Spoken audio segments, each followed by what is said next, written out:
A las 5:57 de la mañana, mi corazón ya estaba cansado de una vida de decepciones.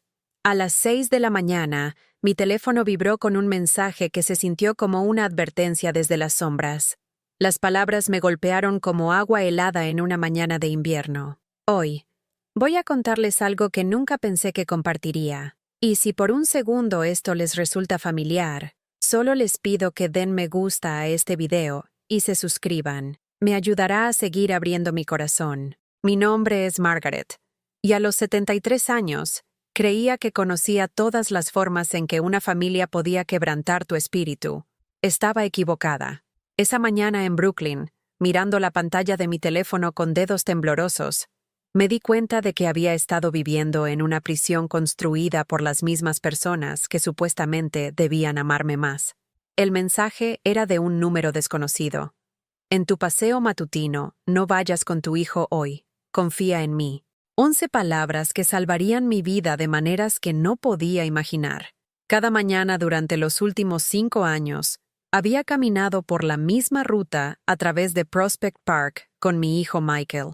Misma hora, mismo camino, mismo ritual de fingir que todo era normal. Mis gastadas zapatillas conocían cada grieta en la acera, cada piedra irregular que podría hacer tropezar a una anciana que ya se estaba desmoronando por dentro. El café en mi pequeño apartamento de Brooklyn siempre olía amargo, pero lo bebía de todos modos. Coincidía con el sabor que se había instalado en mi boca hace años, cuando me di cuenta por primera vez que mi familia me veía como nada más que una cuenta bancaria con piernas. La luz de la mañana se filtraba por la ventana de mi cocina, proyectando largas sombras que me recordaban lo sola que realmente estaba. Me senté allí, con el teléfono en mis manos gastadas, leyendo esas palabras una y otra vez. Confía en mí. ¿Cuándo fue la última vez que alguien me pidió que confiara y realmente cumplió su palabra? Mi mente divagó hacia tiempos mejores, cuando Michael era pequeño y sostenía mi mano al cruzar estas mismas calles de Brooklyn. Su risa solía llenar nuestro antiguo apartamento en el edificio de piedra rojiza, rebotando en paredes que ahora solo hacían eco del silencio y las promesas rotas. Podía oler los bagels frescos de la tienda de Goldman en la esquina, escuchar el ajetreo matutino de los vecinos dirigiéndose al trabajo, sentir el calor de la esperanza de que todo saldría bien. Pero la esperanza es algo peligroso para una anciana que ha sido decepcionada demasiadas veces. Recuerdo el momento exacto en que me di cuenta de que mi hijo me veía de manera diferente a como yo lo veía a él. Fue hace 3 años durante la cena de Navidad. Michael estaba contando billetes en mi mesa de cocina mientras yo cocinaba para 12 personas. El pavo se estaba quemando porque nadie se ofreció a ayudar. Y cuando le pedí que revisara el horno, me miró con ojos fríos y dijo: «Mamá, después de la cena tenemos que hablar sobre tus gastos. Te estás volviendo descuidada con el dinero». Descuidada con el dinero. Había estado manteniendo a él, a su esposa y a sus 2 hijos durante 8 años.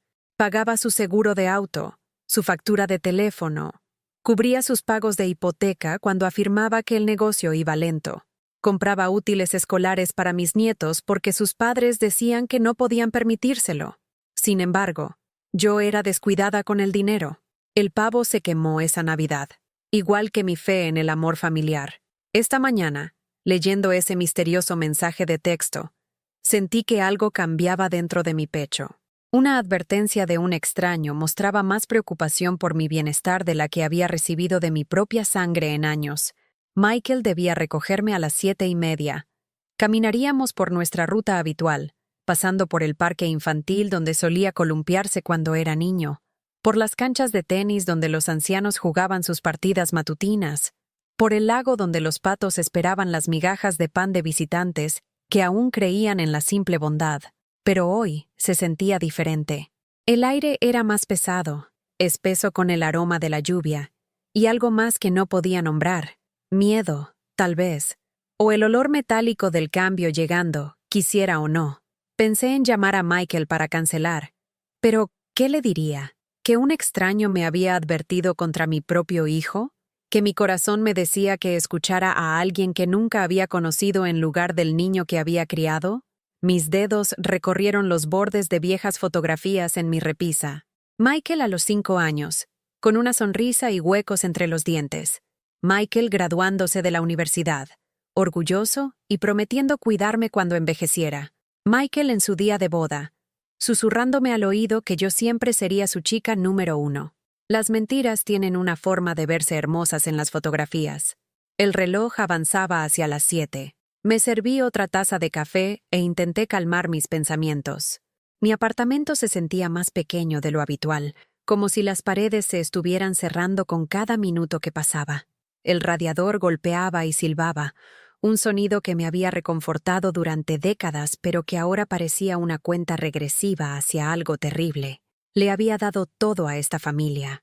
Todo. Cuando Michael perdió su primer trabajo, agoté mis ahorros de jubilación para mantener a su familia a flote. Solo hasta que me recupere, mamá, prometió. Eso fue hace 6 años.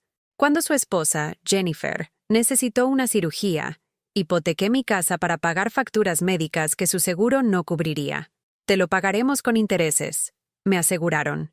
Los intereses resultaron ser sus crecientes exigencias y su decreciente gratitud. Trabajé como costurera durante 47 años, encorvada sobre máquinas de coser en fábricas del distrito de la confección, mis ojos forzados bajo luces fluorescentes, mis dedos pinchados por miles de agujas. Cada dólar que gané, lo ahorré.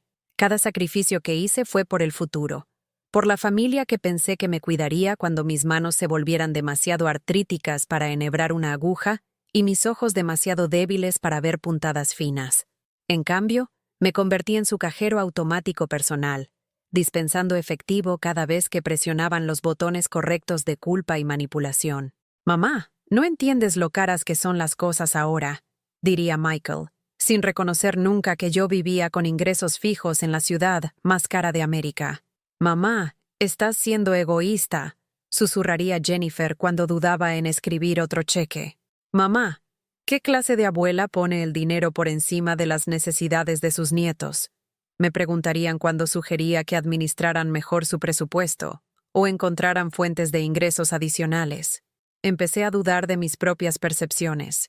Tal vez estaba siendo egoísta. Tal vez esperar gratitud era pedir demasiado. Tal vez se suponía que el amor debía doler tanto. El teléfono sonó a las 7:15. El nombre de Michael apareció en la pantalla, y mi corazón dio un vuelco. «Buenos días, mamá. ¿Lista para nuestra caminata?». Su voz sonaba normal, alegre, incluso.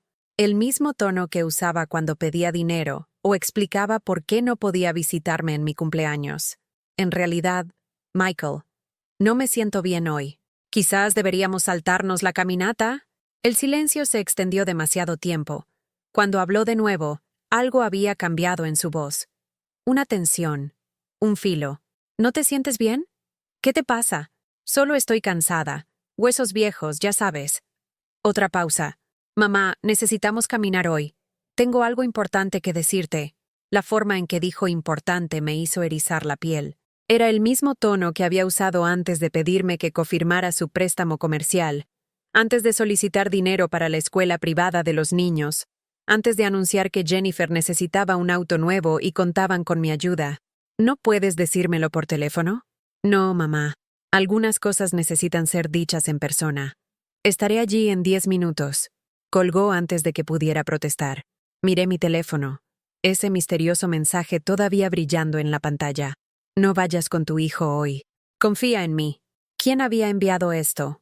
¿Cómo sabían sobre mis paseos matutinos? ¿Cómo sabían que necesitaba protección de mi propio hijo? Mis manos temblaban cuando llamé de vuelta a Michael. Fue directo al buzón de voz. El golpe en mi puerta llegó exactamente 10 minutos después. 3 golpes secos, impacientes y exigentes. A través de la mirilla, podía ver a Michael mirando su reloj, golpeando el pie con impaciencia. Se veía agitado, no como alguien emocionado por compartir buenas noticias con su madre. Abrí la puerta pero no me aparté para dejarlo entrar. «¿Lista?», preguntó, sin mirarme a los ojos. «Te dije que no me siento bien. El aire fresco te hará bien. Vamos, mamá». Alcanzó mi brazo y retrocedí instintivamente. Algo en su tacto se sentía mal. Demasiado firme, demasiado controlador. «Michael, ¿de qué se trata esto?». Finalmente, me miró directamente. y lo que vi en sus ojos hizo que mi sangre se helara. Este no era mi niño pequeño que solía meterse en mi cama durante las tormentas. Este no era el joven que lloró en mis brazos cuando su primera novia le rompió el corazón. Este era un extraño usando la cara de mi hijo, y estaba enojado porque su plan no estaba saliendo como esperaba. Necesitamos discutir tu situación de vivienda, mamá. La caminata nos dará privacidad para hablar. Situación de vivienda. Las palabras me golpearon como un golpe físico. ¿Qué pasa con mi situación de vivienda? Jennifer y yo hemos estado hablando. Este apartamento es demasiado grande para una persona. Demasiado caro. Te estás haciendo mayor, y estamos preocupados por ti viviendo sola. Había escuchado este discurso antes de amigos en el centro para personas mayores.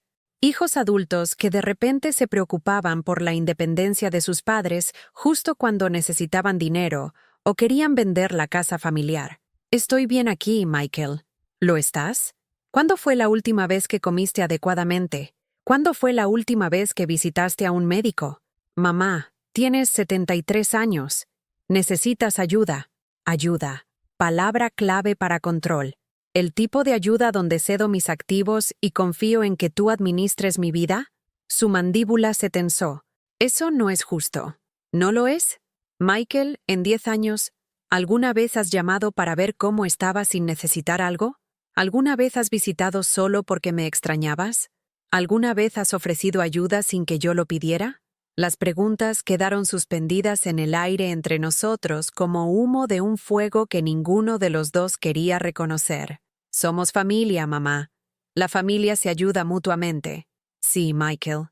La familia se ayuda mutuamente. Entonces, ¿dónde está mi ayuda? Se movió incómodo, mirando su reloj de nuevo. Cualquier conversación que hubiera planeado para nuestra caminata se suponía que ya debía estar ocurriendo. Alguien estaba esperando. Alguien esperaba resultados. Fue entonces cuando lo entendí. Esto no se trataba solo de mi situación de vivienda. Se trataba de algo más grande. Algo que requería privacidad y no podía esperar. ¿Con quién ibas a encontrarte durante nuestra caminata? La pregunta lo tomó desprevenido. ¿Qué? ¿Sigues mirando tu reloj? ¿Estás nervioso? Insististe en que camináramos hoy específicamente. ¿Con quién se suponía que ibas a reunirte? Nadie. Mamá, estás siendo paranoica. Pero podía ver la mentira en sus ojos. Mi hijo nunca había sido bueno para engañar, lo que hacía que doliera aún más que siguiera intentándolo. Pensé en ese mensaje de texto. Alguien sabía que algo iba a suceder durante nuestra caminata. Alguien se preocupó lo suficiente como para advertirme. No voy a ir, Michael. Sí, irás. El mandato en su voz era inconfundible. Esto no era una solicitud o una sugerencia. Era una orden. ¿Disculpa? Mamá, toma tu abrigo. Vamos a dar ese paseo ahora mismo. Retrocedí y comencé a cerrar la puerta. Él puso su pie en el camino, impidiéndome cerrarlo. Quita tu pie, Michael. No hasta que aceptes venir conmigo. Dije que no. Y yo dije que sí. Ahora toma tu abrigo, o llamaré a Jennifer. Está esperando en el auto abajo. ¿Jennifer también estaba aquí? ¿Habían planeado esto juntos? Mi mente corrió a través de las posibilidades. Ninguna de ellas buena. Una emboscada de poder notarial. Papeles de hogar de ancianos. Una intervención escenificada para declararme incompetente. Todo requiriendo mi firma, mi acuerdo, mi cooperación. Todo requiriendo aislamiento de testigos que podrían cuestionar sus motivos. ¿Qué pasa durante esta caminata, Michael? Hablamos. ¿Sobre qué? Exactamente. Sobre tu futuro. Sobre lo que es mejor para todos. Para todos excepto para mí. Miré a mi hijo. Realmente lo miré. Y me di cuenta de que lo estaba viendo claramente por primera vez en años. El niño que había criado se había ido, reemplazado por un hombre que me veía como un obstáculo a superar en lugar de una madre a quien amar. Quita tu pie de mi puerta. Mamá. Ahora. Algo en mi voz debe haberlo sorprendido porque realmente dio un paso atrás. Cerré la puerta y giré las 3 cerraduras. Llamó de nuevo, más fuerte esta vez. Mamá, abre esta puerta. Ve a casa, Michael. No me iré hasta que resolvamos esto. Entonces vas a estar parado en ese pasillo por mucho tiempo. Lo oí hablando con alguien, probablemente Jennifer por teléfono. Su voz elevándose con frustración. Su plan no estaba funcionando. Cualquier cosa que hubieran arreglado, con quien sea que hubieran programado encontrarse, se estaba desmoronando porque una anciana terca se negaba a cooperar. Bien, fui a la ventana de mi cocina y miré hacia la calle. Efectivamente, Jennifer estaba sentada en su auto, con el motor en marcha, hablando animadamente por teléfono. No dejaba de mirar hacia mi edificio, su expresión cada vez más agitada por minuto. Habían estado tan seguros de que yo cumpliría, tan seguros de que estaba demasiado débil, demasiado dependiente, demasiado desesperada por su aprobación para resistir lo que habían planeado. Estaban equivocados. Los golpes se detuvieron. Escuché los pasos de Michael alejándose por el pasillo. Escuché las puertas del ascensor abrirse y cerrarse. Desde mi ventana, los vi subir al auto con Jennifer. Discutieron durante varios minutos antes de alejarse conduciendo. Estaba sola de nuevo, pero por primera vez en años, estar sola se sentía como seguridad en lugar de abandono. Me preparé un té y me senté en mi sillón favorito, el que daba a la ventana con vista a Prospect Park. La mañana aún era joven, el parque lleno de corredores y paseadores de perros y niños camino a la escuela. Gente normal viviendo vidas normales, sin saber que en un pequeño apartamento de Brooklyn, una mujer de 73 años acababa de salvarse de algo terrible. Ese misterioso mensaje de texto brillaba en la pantalla de mi teléfono como el susurro de un ángel guardián. Respondí: «Gracias, me quedé en casa». La respuesta llegó de inmediato. «Mujer inteligente, mira las noticias esta noche». ¿Ver las noticias? ¿Qué significaba eso? Pasé el día en un extraño estado de hipervigilancia y alivio. Alivio por haber confiado en mis instintos. Vigilancia porque sabía que Michael no se rendiría fácilmente. Lo que fuera que hubieran planeado requería mi cooperación, y volverían. Alrededor del mediodía, la señora Rodríguez del apartamento 3B llamó a mi puerta. Era una de las pocas vecinas en las que confiaba. Una maestra jubilada que todavía horneaba galletas para los niños de nuestro edificio y verificaba a los residentes ancianos durante las tormentas de nieve. «Margaret, querida, ¿estás bien?». Escuché voces elevadas esta mañana. La invité a entrar y me encontré contándole todo. Sobre el mensaje de texto. Sobre la insistencia de Michael en nuestra caminata. Sobre la sensación de que algo terrible se había evitado. La señora Rodríguez escuchó sin juzgar, asintiendo en los momentos adecuados, sus amables ojos reflejando una comprensión que provenía de sus propias experiencias con familiares difíciles. «Sabes, querida», dijo cuando terminé, «mi sobrino trabaja para la oficina del fiscal de distrito, casos de abuso financiero de adultos. Podría estar interesado en escuchar sobre esto». Abuso financiero de adultos. Las palabras daban nombre a algo que había estado sintiendo, pero no podía articular. No quiero causar problemas a Michael. Margaret, ¿y si Michael está planeando causarte problemas a ti? La pregunta quedó entre nosotras como un puente que no estaba lista para cruzar. Esa noche, encendí las noticias locales como había sugerido el misterioso mensaje. La noticia principal hizo que mi corazón se detuviera. La policía arrestó hoy a 3 individuos en conexión con un esquema de abuso a ancianos dirigido a residentes de Brooklyn. Los sospechosos presuntamente identificaban a víctimas ancianas con activos, ganaban su confianza a través de conexiones familiares y luego los aislaban en espacios públicos donde cómplices se acercarían pretendiendo ser funcionarios preocupados. Las víctimas eran presionadas para ceder poder notarial o proporcionar información bancaria bajo el pretexto de ayudar con la gestión financiera. La reportera continuó. Los arrestos fueron posibles gracias a una denuncia anónima de alguien que afirmó haber escuchado a los sospechosos planeando atacar a una mujer de 73 años durante su paseo matutino en Prospect Park. Me quedé paralizada, mirando la pantalla de televisión. Los nombres de los sospechosos aún no habían sido divulgados, pero la descripción encajaba demasiado perfectamente para ser una coincidencia. Mi teléfono vibró. Otro mensaje del número desconocido. «Ahora entiendes por qué necesitabas quedarte en casa». Mis dedos temblaban mientras escribía. «¿Quién eres?». Alguien que escuchó a tu hijo y nuera discutiendo su plan. Alguien que no podía quedarse de brazos cruzados y mirar. «¿Cómo los conoces?». «Jennifer trabaja en mi oficina». No sabía que yo todavía estaba en el edificio cuando hizo sus llamadas telefónicas arreglando todo. Una compañera de trabajo. Alguien que había escuchado a mi nuera planeando mi destrucción financiera y tuvo el coraje de advertirme. Gracias, escribí. Salvaste mi vida. Te salvaste tú misma. Solo te di la información que necesitabas. Esa noche, no pude dormir.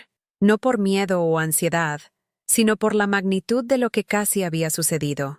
Mi propio hijo había estado preparado para traicionarme de la manera más fundamental posible. No solo tomando mi dinero, sino destruyendo mi independencia, mi dignidad, mi derecho a tomar mis propias decisiones. ¿Cuánto tiempo llevaban planeando esto?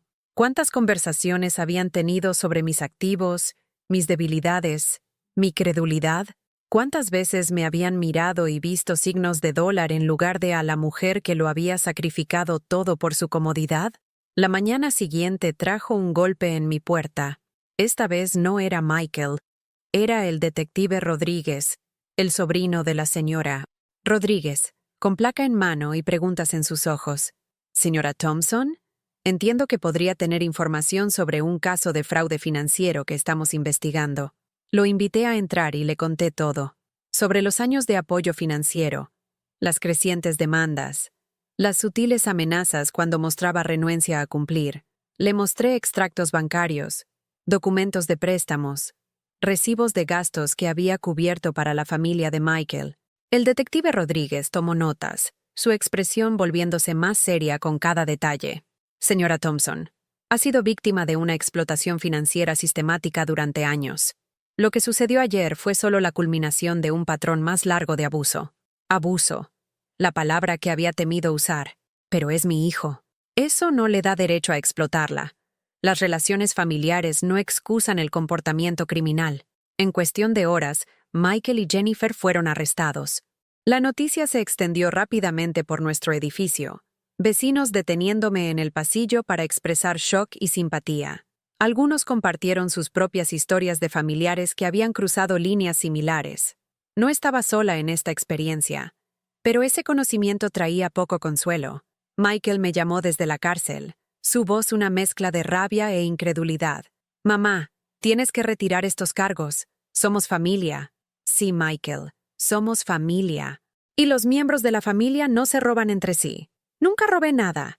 Todo lo que pedí fue libremente dado, bajo pretextos falsos, bajo manipulación emocional, bajo amenazas de abandono si no cumplía. No fue así como sucedió. Así es exactamente como sucedió, y ambos lo sabemos. Colgué a mi hijo por primera vez en mi vida. Los procedimientos legales avanzaron rápidamente. La evidencia era abrumadora, no solo contra Michael y Jennifer, sino contra sus cómplices que habían apuntado a otras víctimas ancianas usando métodos similares. El esquema había estado operando durante meses, estafando a personas mayores por cientos de miles de dólares. Yo tuve suerte. Me habían advertido. Otros no habían sido tan afortunados. Durante los 2 meses previos a su sentencia, recibí cartas de Michael y Jennifer. Disculpas mezcladas con culpas. Remordimiento manchado con resentimiento. Lamentaban haber sido descubiertos. No lamentaban haberme traicionado. La carta de Jennifer fue particularmente reveladora. Tienes que entender, Margaret. Estábamos desesperados. El negocio de Michael estaba fracasando. Los niños necesitaban cosas. Tú tienes mucho más de lo que necesitas. Parecía justo, justo. Tomar todo por lo que había trabajado les parecía justo. Las cartas de Michael se centraron en nuestra historia. Después de todo lo que has hecho por mí, ¿cómo puedes enviarme a prisión? Soy tu hijo. Me criaste para cuidar de la familia. Sí, lo había criado para cuidar de la familia. No había logrado enseñarle que yo también era familia. La audiencia de sentencia se celebró en una fría mañana de febrero. Me senté en la sala del tribunal, viendo a mi hijo y nuera conocer su destino. Michael recibió 2 años de prisión, Jennifer 18 meses. Sus cómplices recibieron sentencias similares. El juez se dirigió a mí directamente. Señora Thompson, quiero que sepa que su valentía al denunciar este crimen ha impedido que estos individuos victimicen a otros. Su testimonio ayudará a proteger a otras personas mayores de una explotación similar. Valentía. Nunca lo había visto de esa manera. Se había sentido más como supervivencia. Después de la audiencia, salí de ese tribunal al aire brillante del invierno y me di cuenta de que algo profundo había cambiado dentro de mí. Por primera vez en años, me sentí verdaderamente libre. No libre de responsabilidad o consecuencia, sino libre del peso aplastante de ser vista como nada más que un recurso para ser explotado por personas que supuestamente debían amarme. La señora Rodríguez me había esperado fuera del tribunal. Enlazó su brazo con el mío mientras caminábamos hacia el metro. «¿Cómo te sientes, querida?» «Más ligera», dije, sorprendida por la verdad de ello. Más ligera y más triste y aliviada todo a la vez. Eso es exactamente correcto. El dolor y la liberación a menudo vienen empaquetados juntos. Viajamos en el tren de regreso a Brooklyn en un cómodo silencio. Dos mujeres que entendían que a veces el amor requiere dejar ir, y a veces los miembros de la familia se convierten en extraños que resultan compartir tu ADN.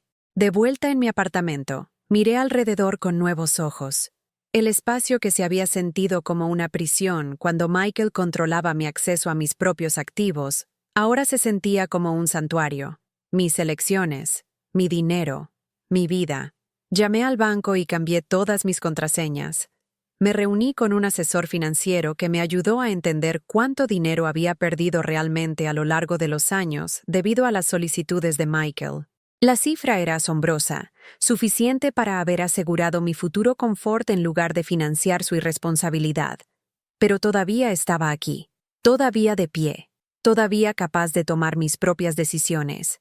3 meses después del juicio, recibí una carta de Michael en prisión. Esta era diferente.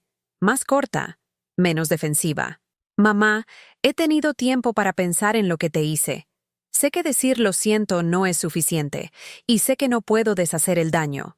Quiero que sepas que tenías razón al denunciarme. Me había convertido en alguien que no reconozco, alguien que podría lastimar a la persona que más me amaba. No espero perdón, pero quiero que sepas que estoy tratando de convertirme en el hijo que merecías en lugar del hombre que te traicionó». Leí la carta varias veces, buscando manipulación o solicitudes ocultas de dinero. No encontré ninguna, solo las palabras de alguien que finalmente podría entender la magnitud de lo que había hecho. No respondí de inmediato. El perdón no es algo que puedas apresurar, especialmente cuando la herida corta tan profundo como la traición de un hijo. En cambio, comencé a concentrarme en reconstruir mi vida. Me uní a un grupo de apoyo para personas mayores que habían experimentado abuso financiero. Las historias eran inquietantemente similares. Hijos que veían a sus padres como alcancías, cónyuges que desviaban fondos de jubilación, parientes que manipulaban el dolor y la soledad convirtiéndolos en oportunidades para el robo. Pero también escuché historias de recuperación, de personas que habían recuperado su poder y dignidad después de ser victimizadas por aquellos en quienes más confiaban. Aprendí que lo que me sucedió no era inusual. El abuso financiero de personas mayores es uno de los delitos de más rápido crecimiento en América, y los miembros de la familia son responsables de la mayoría de los casos.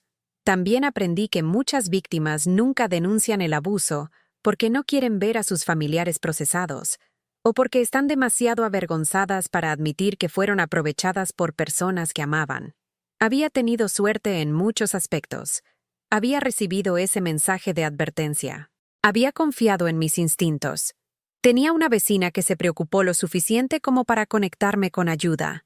Lo más importante, había encontrado el coraje para elegir mi propio bienestar sobre la comodidad de mi familia. Ese verano, hice algo que no había hecho en décadas. Tomé vacaciones. No una visita familiar o una obligación disfrazada de ocio, sino unas verdaderas vacaciones elegidas y pagadas por mí para mi propio placer. Alquilé una pequeña cabaña en las montañas Catskill, rodeada de pinos y lagos de montaña. Durante 2 semanas, leí libros, pinté acuarelas y caminé por senderos forestales donde los únicos sonidos eran el canto de los pájaros y el viento a través de las hojas. Nadie llamó pidiendo dinero. Nadie necesitaba mi ayuda con emergencias que siempre parecían coincidir con sus deseos más que con crisis genuinas. Nadie me hizo sentir culpable por gastar mi propio dinero en mi propia felicidad. Fueron las 2 semanas más pacíficas que había experimentado en años. Cuando regresé a Brooklyn, mi apartamento se sentía diferente. Todavía mío, pero ya no una fortaleza contra las demandas familiares. Solo un hogar donde vivía por elección, no por defecto. Comencé a ser voluntaria en el centro para personas mayores, ayudando a otros ancianos a navegar por decisiones financieras y reconocer signos de explotación. Mi experiencia, por dolorosa que fuera, me dio perspectivas que podrían ayudar a proteger a otros.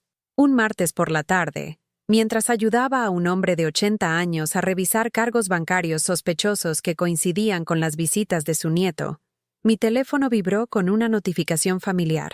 Un mensaje de texto de ese mismo número desconocido que me había salvado meses atrás. ¿Cómo estás, Margaret? Sonreí mientras escribía. Lo estoy haciendo bien. Realmente bien. Gracias nuevamente por todo. Me alegro. Merecías algo mejor que lo que estaban planeando. ¿Puedo preguntarte algo? Por supuesto. ¿Por qué te arriesgaste a advertirme? No me conocías. La respuesta tardó varios minutos en llegar. Mi abuela pasó por algo similar con mi tío. Nadie la advirtió. Perdió todo y pasó sus últimos años en un asilo, financiado por Medicaid, mientras mi tío vivía en la casa que ella había pagado. No podía permitir que eso le sucediera a alguien más cuando tenía el poder de evitarlo. Me senté en el centro para personas mayores, rodeada de personas que se habían convertido en mi familia elegida. Individuos unidos no por sangre, sino por experiencias compartidas y cuidado mutuo. Y me sentí agradecida por el ángel guardián desconocido que me había salvado de la traición de mi familia biológica. Esa noche, finalmente le respondí a Michael. No una carta larga, pero sí clara. Michael, recibí tu carta. Aprecio que estés asumiendo la responsabilidad de tus acciones. Espero que estés usando tu tiempo en prisión para entender no solo lo que hiciste mal, sino por qué pensaste que era aceptable dañar a alguien que te amaba. No sé si nuestra relación puede repararse, pero estoy abierta a la posibilidad si puedes demostrar un cambio genuino a través de acciones, no solo palabras.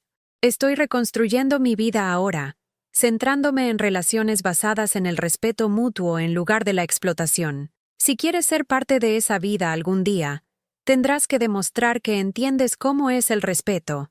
Envié la carta y sentí que otro peso se levantaba de mis hombros. Le había ofrecido un camino de regreso a mi vida, pero en mis términos, con mis límites claramente definidos.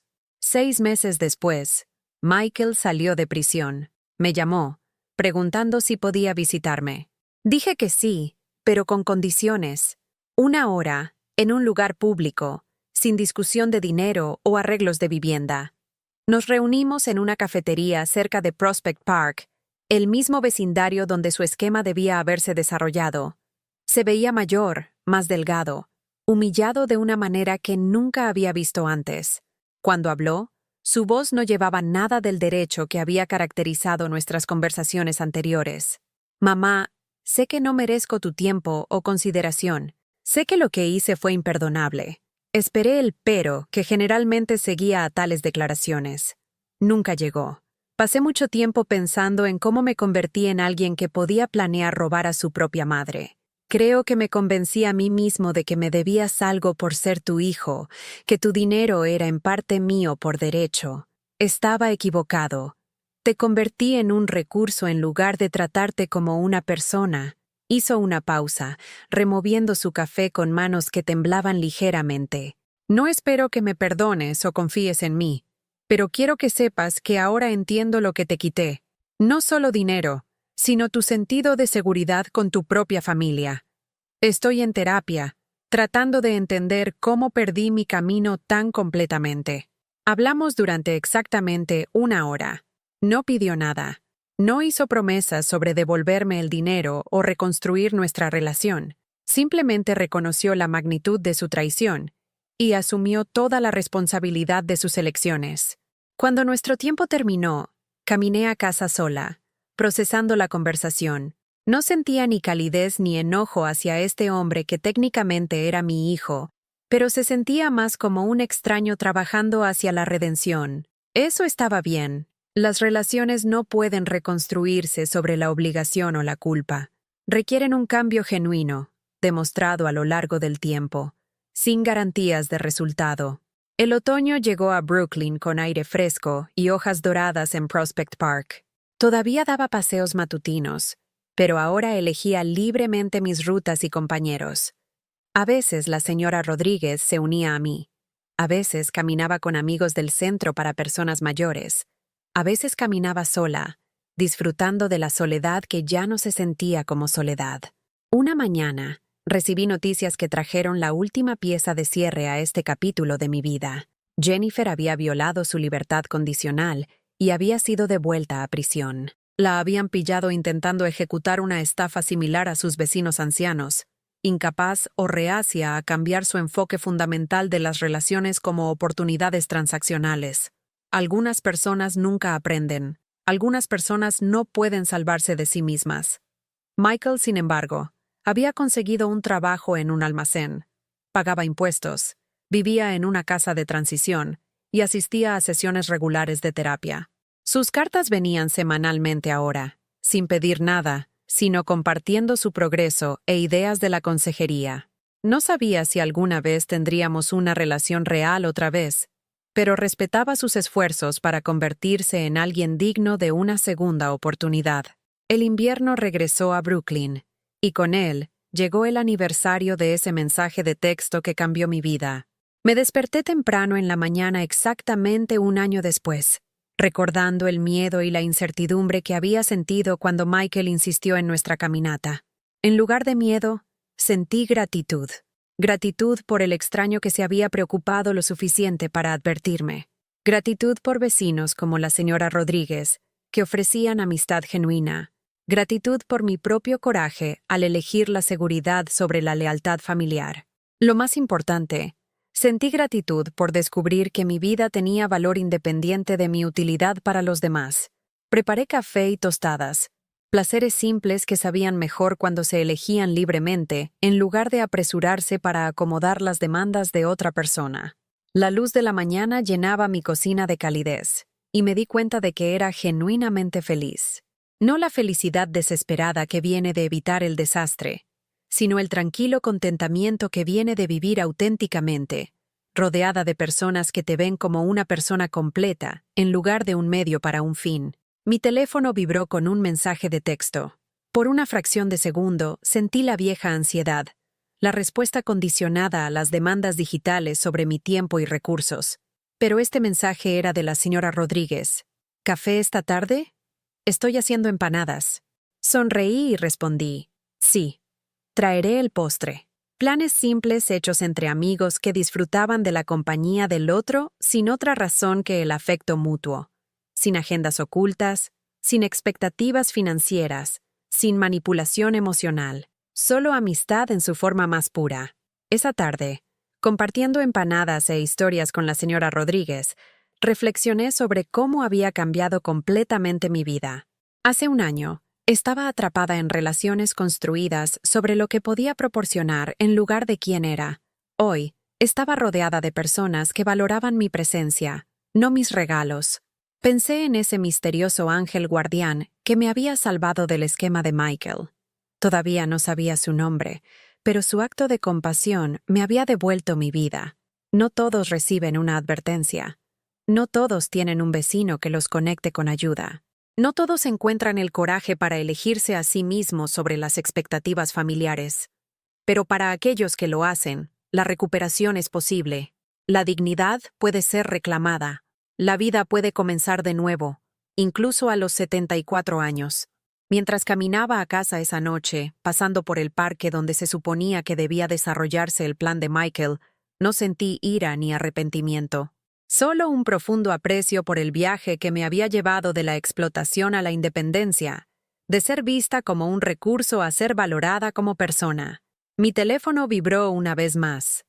Otro mensaje de ese mismo número desconocido que lo había cambiado todo. Feliz aniversario. Espero que sigas manteniéndote a salvo y viviendo bien. Respondí. Lo estoy. Gracias por devolverme mi vida. Te devolviste tu vida a ti misma. Solo te ayudé a ver lo que realmente estaba sucediendo. ¿Puedo invitarte a cenar alguna vez? Me gustaría agradecerte en persona. Eso es amable, pero no es necesario. Saber que estás bien es suficiente agradecimiento. Nunca conocí a mi ángel guardián en persona, pero su impacto en mi vida fue inconmensurable. Demostraron que a veces los extraños se preocupan más por nuestro bienestar que las personas que dicen amarnos. Más importante aún, me mostraron que yo valía la pena ser salvada, incluso cuando había dejado de creerlo yo misma. Esta noche, mientras escribo esta historia, quiero que sepas que si alguna parte de ella suena familiar, no estás solo. El abuso financiero por parte de familiares es más común de lo que nos gusta admitir. La vergüenza nos mantiene en silencio. El amor nos mantiene esperando un cambio que puede que nunca llegue. Pero tienes valor más allá de lo que puedes proporcionar a los demás. Mereces relaciones basadas en el respeto, no en la explotación. Tienes el derecho de protegerte, incluso de personas que comparten tu ADN.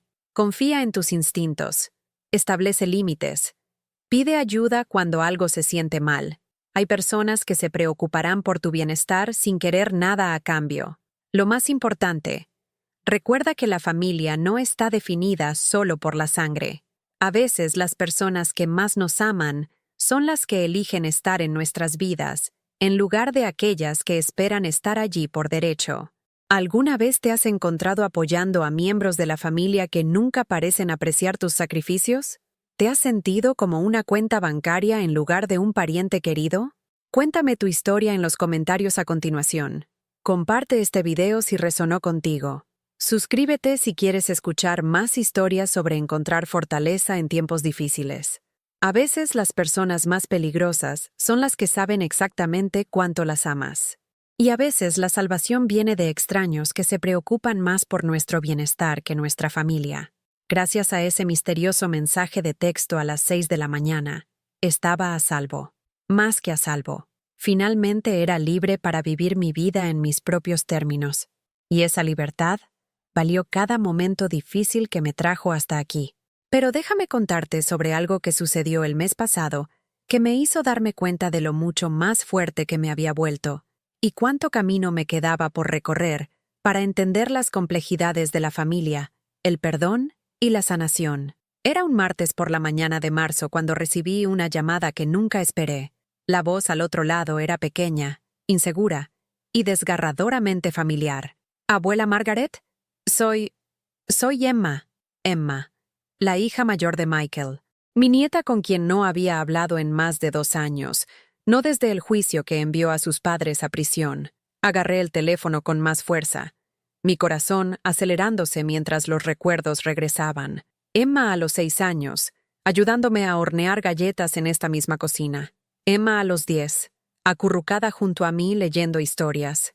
Emma a los 13, la última vez que la había visto, luciendo confundida y enojada mientras policías se llevaban a sus padres esposados. Emma, cariño. ¿Cómo conseguiste mi número? Papá me lo dio. Dijo que tal vez querrías saber de mí, pero no estaba segura. No estaba segura de que quisieras hablar conmigo después de todo. El dolor en su voz era inconfundible. Esta niña pensaba que podría rechazarla debido a los crímenes de sus padres. Esta chica de 16 años creía que de alguna manera estaba manchada por asociación con personas que me habían traicionado. Emma, cariño, he querido hablar contigo todos los días durante 2 años. Solo que no sabía si se me permitía, o si querrías saber de mí. El silencio se extendió entre nosotras, lleno de 2 años de cumpleaños perdidos, preguntas sin respuesta, y amor que se había enredado con batallas legales y drama familiar. Abuela, necesito decirte algo. Sobre esa mañana cuando papá quería que fueras a caminar, mi sangre se heló. ¿Qué pasa, cariño? Yo sabía. Es decir, no sabía exactamente lo que planeaban, pero sabía que algo estaba mal. Mamá y papá habían estado teniendo estas conversaciones susurradas durante semanas, y seguían hablando de dinero y tu apartamento y cómo iban a arreglar todo. La noche antes de esa caminata, escuché a mamá por teléfono con alguien, hablando sobre papeles y firmas y cómo solo necesitaban alejarte. Me senté pesadamente en la silla de mi cocina, la misma silla donde había recibido ese mensaje de texto que me salvó la vida hace 2 años. Oh, Emma, quería llamarte, quería advertirte, pero tenía miedo. Tenía miedo de que se enteraran, y tenía miedo de que no me creyeras. Y solo era una niña que no sabía qué hacer. El peso de su confesión se asentó entre nosotras como un puente hecho de dolor y arrepentimiento. Esta niña había llevado la carga de saber que sus padres planeaban hacerme daño, y la había llevado sola durante 2 años. Emma, tenías 14 años. No eras responsable de las elecciones de tus padres, y no eras responsable de protegerme de ellos. Pero podría haberte advertido. Debería haber hecho algo. Alguien me advirtió, cariño. Alguien que se preocupó lo suficiente para intervenir cuando vio lo que estaba sucediendo. Le conté sobre el misterioso mensaje de texto, sobre el extraño que me había salvado del esquema de sus padres. Mientras hablaba, podía oírla llorar suavemente al otro lado de la línea. Lo siento mucho, abuela. Lo siento mucho por lo que te hicieron, y siento no haber intentado detenerlos. Emma, escúchame con mucha atención. No tienes nada de qué disculparte. Nada. Tus padres tomaron sus decisiones como adultos. Eras su hija, no su conciencia. El hecho de que sintieras conflicto sobre su plan muestra que tienes un buen corazón, pero nunca fuiste responsable de sus acciones. Hablamos durante más de 1 hora esa mañana. Emma me contó sobre los últimos 2 años, viviendo con la hermana de Michael en Nueva Jersey, cambiando de escuelas, lidiando con la vergüenza y confusión de tener padres en prisión. Me contó sobre los niños en la escuela que susurraban sobre su familia, los maestros que la miraban con lástima, la constante sensación de que de alguna manera estaba dañada por asociación, pero también me contó sobre los pequeños triunfos, buenas calificaciones a pesar de todo, un trabajo a tiempo parcial en una librería local, un consejero escolar que se había convertido en mentor, pequeños actos de resiliencia que mostraban que estaba construyendo una vida separada de los errores de sus padres. Abuela, ¿puedo preguntarte algo? Por supuesto, cariño. ¿Odias a mis padres? ¿Odias a mi papá? La pregunta que había estado evitando durante 2 años, incluso en mis propios pensamientos. ¿Odiaba al hijo que había planeado mi destrucción? ¿Odiaba a la mujer que me había visto como nada más que un obstáculo a superar? Emma, no odio a tus padres, pero tampoco puedo fingir que lo que hicieron no fue profundamente hiriente y equivocado. Estoy enojada por la traición. Estoy triste por la relación que perdimos. Pero, ¿odio? No, no creo que los odie.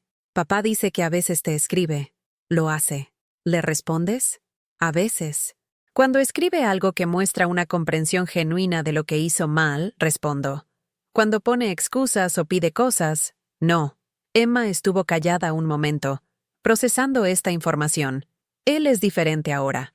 Cuando me llama, suena más pequeño de alguna manera, como si finalmente estuviera entendiendo cuánto lastimó a la gente. Las personas pueden cambiar, Emma, pero el cambio tiene que demostrarse a través de acciones consistentes a lo largo del tiempo, no solo con palabras.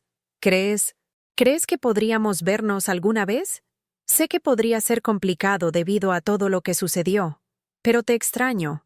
Extraño nuestras conversaciones y tus galletas y la forma en que siempre me escuchabas como si lo que tuviera que decir fuera importante.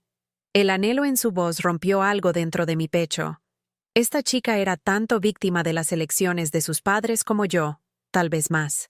Había perdido a sus abuelos, su estabilidad, su sentido de seguridad familiar, todo porque los adultos en su vida habían priorizado el dinero sobre las relaciones.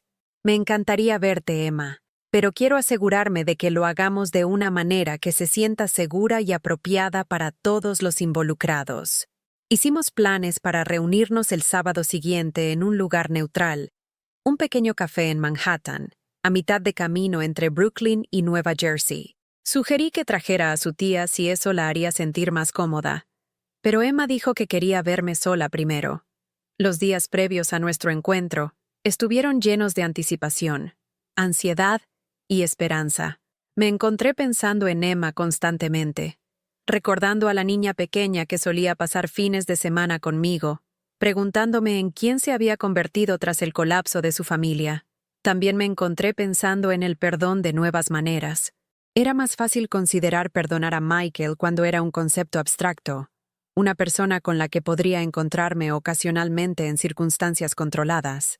Pero Emma me estaba pidiendo que abriera mi corazón a toda la familia nuevamente, que considerara reconstruir relaciones que habían sido contaminadas por la traición y el comportamiento criminal. El sábado por la mañana llegó gris y lluvioso, tiempo típico de marzo que parecía coincidir con mi estado emocional. Me vestí cuidadosamente, queriendo lucir como la abuela que Emma recordaba, pero también como la mujer fuerte e independiente en la que me había convertido. El viaje en metro a Manhattan me dio tiempo para pensar en lo que quería decir. ¿Qué límites necesitaba mantener? ¿Qué esperanzas me atrevía a alimentar? Llegué al café 15 minutos antes y elegí una mesa cerca de la ventana donde podía observar la llegada de Emma. ¿La reconocería? ¿Luciría como la adolescente que era ahora? ¿O todavía vería rastros de la niña pequeña que solía ayudarme a hacer decoraciones para las fiestas? A las 2 en punto, la vi caminando por la calle, y mi corazón casi se detuvo. Se parecía tanto a Michael a esa edad, alta para sus años, con el mismo pelo oscuro y expresión seria, pero había algo en su postura, una cautela que no había estado allí cuando era más joven. Me vio a través de la ventana y saludó tentativamente. Le devolví el saludo, luchando contra las lágrimas que amenazaban con abrumarme. Cuando Emma entró al café, ambas nos quedamos paralizadas por un momento. Dos personas que se habían amado profundamente, pero no se habían visto en 2 años de cambio dramático. Luego corrió hacia mí, y me puse de pie, y nos abrazamos como personas que habían sido rescatadas de ahogarse. Abuela, te ves bien, te ves feliz. Soy feliz, cariño, y has crecido tan alta. Eres hermosa. Pedimos café y pasteles, y pasamos la primera media hora poniéndonos al día sobre cosas superficiales. Su escuela, su trabajo, mi trabajo voluntario, los cambios en nuestros respectivos vecindarios. Temas seguros que nos permitieron recordar cómo estar juntas sin abordar el elefante en la habitación. Pero eventualmente, Emma sacó a relucir lo que ambas estábamos pensando. Abuela, necesito que sepas que entiendo que lo que mis padres hicieron estuvo mal. Entiendo que te lastimaron de maneras que no pueden arreglarse fácilmente. No te estoy pidiendo que finjas que no sucedió o que los perdones antes de que estés lista. Hizo una pausa, revolviendo su café con el mismo gesto nervioso que su padre siempre había usado. Pero también necesito que sepas que los amo, aunque estoy enojada con ellos. Y te amo a ti, aunque las cosas sean complicadas ahora. No sé cómo navegar amando a personas que se lastiman entre sí. Su honestidad era impresionante. Esta chica de 16 años había articulado algo con lo que muchos adultos luchan por entender, que el amor no excusa automáticamente el daño, pero tampoco desaparece solo porque las personas hacen cosas terribles. Emma, una de las lecciones más difíciles que he aprendido en los últimos 2 años es que el amor y la confianza son cosas diferentes. Puedo amar a alguien y aún así protegerme de ellos. Puedo preocuparme por el bienestar de alguien sin aceptar su presencia en mi vida diaria. ¿Así es como te sientes respecto a mi papá? Sí, creo que sí. Amo al niño pequeño que solía ser. Estoy triste por el hombre en que se convirtió. Espero que pueda convertirse en alguien mejor, pero no puedo fingir que nuestra relación no ha cambiado fundamentalmente por sus elecciones. ¿Y cómo te sientes respecto a mí? La pregunta que más importaba, hecha con la vulnerabilidad que solo un adolescente puede manejar. Emma, te amo completamente y sin reservas. Lo que tus padres hicieron no tiene nada que ver con quién eres tú o cómo me siento respecto a ti. No eres responsable de sus errores, y no estás disminuida por sus fracasos. El alivio en su rostro fue inmediato y profundo. Tenía tanto miedo de que ya no quisieras conocerme.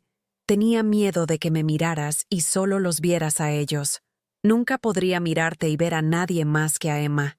Eres tu propia persona, tomando tus propias decisiones, creando tu propia vida. Lo que veo cuando te miro es a una joven fuerte que ha sobrevivido a algo terrible y está construyendo algo bueno de todos modos. Pasamos las siguientes 2 horas hablando de todo y nada. Emma me contó sobre sus libros favoritos, sus esperanzas para la universidad, sus temores sobre el futuro. Le conté sobre mi grupo de apoyo, mi trabajo voluntario, los pequeños placeres diarios que me habían ayudado a reconstruir mi vida. Cuando fue hora de irnos, hicimos planes para vernos de nuevo en 2 semanas. Esta vez, el hermano menor de Emma, James, se uniría a nosotros, otro nieto que no había visto desde los arrestos. Caminando a casa esa noche, me di cuenta de que algo importante había cambiado en mi comprensión de lo que la familia podría significar. Emma no me había pedido que perdonara a sus padres o los volviera a recibir en mi vida. Simplemente me había pedido que la amara como era, donde estaba, sin exigirle que eligiera bandos en un conflicto que ella no había creado. Eso parecía posible. Más que posible, parecía necesario. Durante los siguientes meses, reconstruí lentamente relaciones con mis 2 nietos. Emma y James estaban lidiando con sus propios sentimientos complicados sobre sus padres, su situación y su futuro, pero también eran solo adolescentes tratando de descubrir quiénes querían llegar a ser. Descubrí que podía ser su abuela sin ser la madre de sus padres. Podía ofrecerles amor, apoyo y estabilidad, sin comprometer mis propios límites o seguridad. Jennifer salió de prisión esa primavera e inmediatamente comenzó a presionar a Emma y James para que me convencieran de reconciliarme con la familia.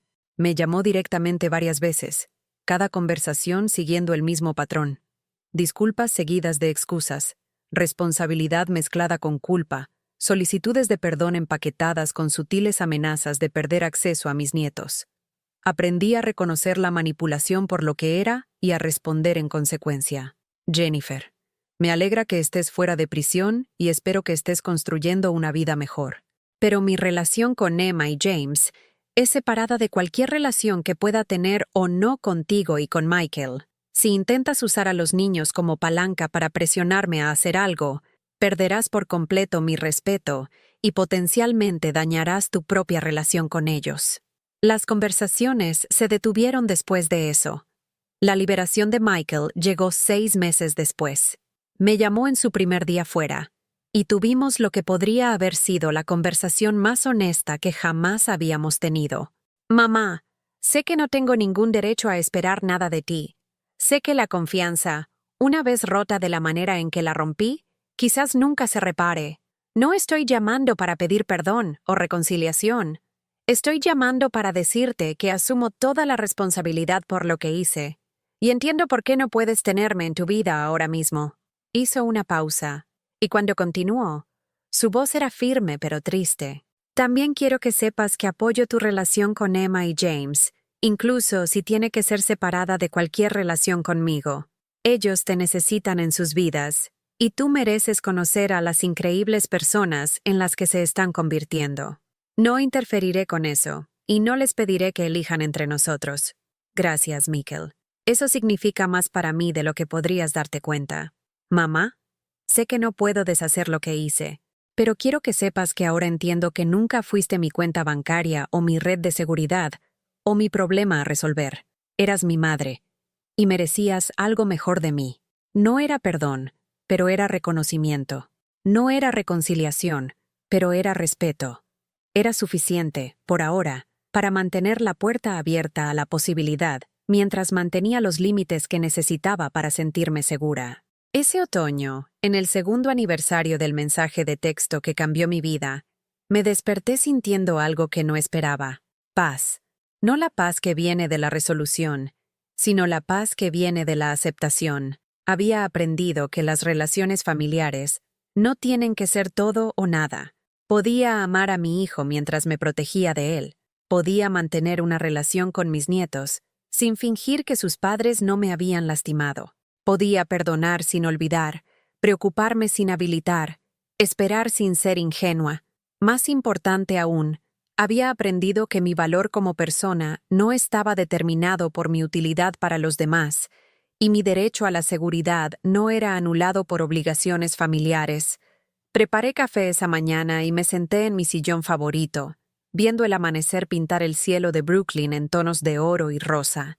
Mi teléfono descansaba silencioso sobre la mesa a mi lado, sin demandas, sin emergencias, sin viajes de culpa disfrazados como peticiones de ayuda, solo silencio y posibilidad, y el conocimiento de que había sobrevivido a algo que podría haberme destruido, y emergí más fuerte, más sabia y más capaz de amor genuino de lo que había sido antes. Emma me llamó esa tarde. Abuela, James y yo queremos llevarte a cenar mañana por la noche, a algún lugar bonito, para celebrarte. ¿Celebrarme? ¿Cuál es la ocasión? Sin ocasión. Solo queremos celebrarte por ser tú, por ser lo suficientemente fuerte para protegerte cuando lo necesitabas, por ser lo suficientemente generosa para amarnos incluso cuando era complicado, por mostrarnos cómo es elegirte a ti misma sin volverte amargada o cerrada. Mientras colgaba el teléfono, me di cuenta de que Emma había articulado algo que yo todavía estaba aprendiendo a entender sobre mí misma. Me había protegido, pero no me había endurecido. Había establecido límites, pero no había cerrado mi corazón. Había elegido mi propio bienestar, pero no había renunciado al amor. Esa noche, recibí un último mensaje de mi misterioso ángel guardián. Vi en las noticias que tu hijo fue liberado de prisión. Espero que sigas manteniéndote a salvo y tomando decisiones que honren tu propio bienestar. Respondí, lo estoy. Y quiero que sepas que tu advertencia no solo me salvó de un día terrible, me salvó de una vida de aceptar un trato que disminuía mi valor. Gracias por ayudarme a recordar que merezco algo mejor. Todos merecemos algo mejor. Me alegra que hayas encontrado la manera de creer eso sobre ti misma. Esta noche, mientras termino de escribir esta historia, quiero dejarte con lo más importante que he aprendido. No estás obligado a sacrificar tu seguridad, dignidad o estabilidad financiera por nadie, ni siquiera por familiares que dicen amarte. No eres egoísta por establecer límites. No eres cruel por protegerte de personas que te ven como un recurso en lugar de como una persona. Pero tampoco tienes que volverte amargado o cerrado para protegerte. Puedes mantener tu capacidad de amar mientras te niegas a aceptar el maltrato. Puedes esperar que las personas cambien mientras no dependes de ese cambio para tu propio bienestar. Si alguien en tu vida te hace sentir como una cuenta bancaria en lugar de una persona amada, confía en ese sentimiento. Si los miembros de la familia solo te contactan cuando necesitan algo, presta atención a ese patrón. Si las personas en tu vida se enojan cuando estableces límites alrededor de tu tiempo, dinero o energía, nota lo que esa ira revela sobre sus verdaderas prioridades. Y recuerda, a veces las personas que nos salvan no son las que esperamos. A veces un extraño se preocupa más por nuestro bienestar que nuestra propia familia. A veces la protección viene de fuentes improbables, y la curación ocurre de formas que nunca imaginamos posibles. Ese mensaje de texto a las 6 de la mañana salvó mi vida, pero no solo porque evitó una terrible mañana.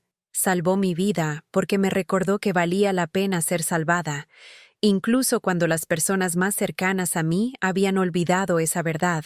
Tú también vales la pena ser salvado. Tu seguridad importa.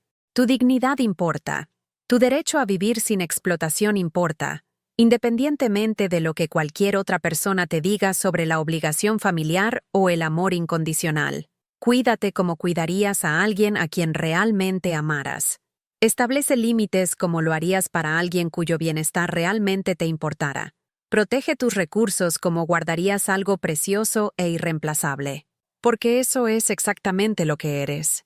Precioso e irreemplazable. Digno de protección. Merecedor de amor genuino que no viene con etiquetas de precio ocultas o condiciones imposibles. Gracias a la advertencia de ese ángel guardián, finalmente estoy viviendo una vida construida sobre esa base. Y 2 años después, rodeada de personas que me valoran por quién soy, en lugar de por lo que puedo proporcionar, puedo decir honestamente que valió cada paso difícil que me trajo hasta aquí. ¿Has experimentado algo similar en tu propia familia? ¿Te has encontrado cuestionando si el amor debería sentirse tan costoso?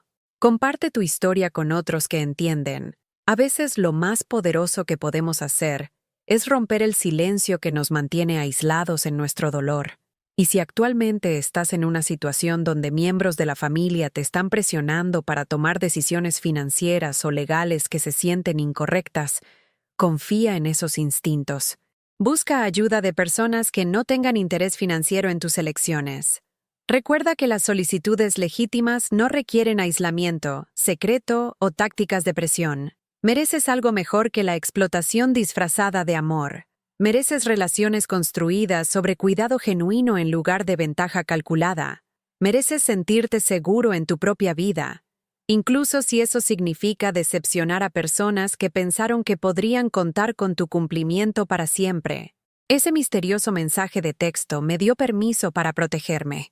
Te estoy dando ese mismo permiso ahora mismo. No necesitas la aprobación de nadie más para elegir tu propio bienestar. No necesitas esperar el momento perfecto o las circunstancias ideales. Solo necesitas recordar que eres importante y actuar desde esa verdad. Todo lo demás seguirá.